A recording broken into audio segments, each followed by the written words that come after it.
ایک عورت واقعی عجیب ہوتی ہے۔ وہ راتوں کو جاگتی ہے مگر شکایت نہیں کرتی۔ نیند کی سیاہی میں انگلی ڈبو کر دن بھر کی تھکن کا حساب لکھتی رہتی ہے اور پھر وہی حساب اگلی صبح مسکرا کر مٹا دیتی ہے۔ وہ ساری رات بچوں کا بستر ٹٹولتی ہے، کہیں چادر کھسک تو نہیں گئی، کہیں خواب ادھورا تو نہیں رہ گیا، اور شوہر کا مزاج ہوا کی طرح محسوس کرتی ہے۔ خاموشی سے پورے گھر میں گھوم کر ہر کونے کو سکون دیتی ہے، کبھی لفظوں سے، کبھی صرف اپنی موجودگی سے۔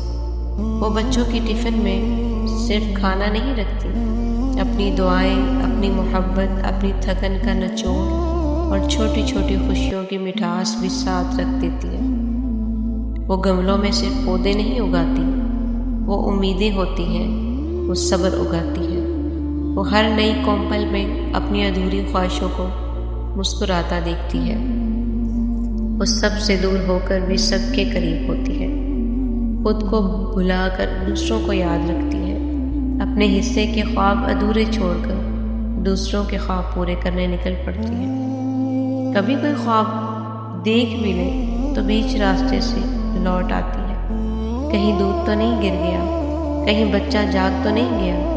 وہ کبھی تنہائی میں ماں کو یاد کر کے رو لیتی ہے اور کبھی باپ کی وہ پیاری سی گڑیا لانا یاد کرتی ہے۔ وہ لفظوں میں کم، احساسوں میں زیادہ جیتی ہے، انکہی باتوں کی ایک خاموش کہانی ہوتی ہے۔ وہ دکھ چھپا کر بھی خوشی بانٹتی ہے، وہ ٹوٹ کر بھی دوسروں کو سنبھالتی ہے۔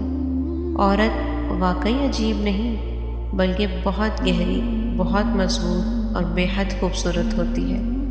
وہ اپنی خواہشوں کو امید کے نام پر قربان کر کے پوری زندگی دوسروں کے نام کر دیتی ہے، اور شاید یہی سب سے بڑی طاقت ہے کہ وہ خود مٹ کر بھی سب کو جینا سکھا دیتی ہے۔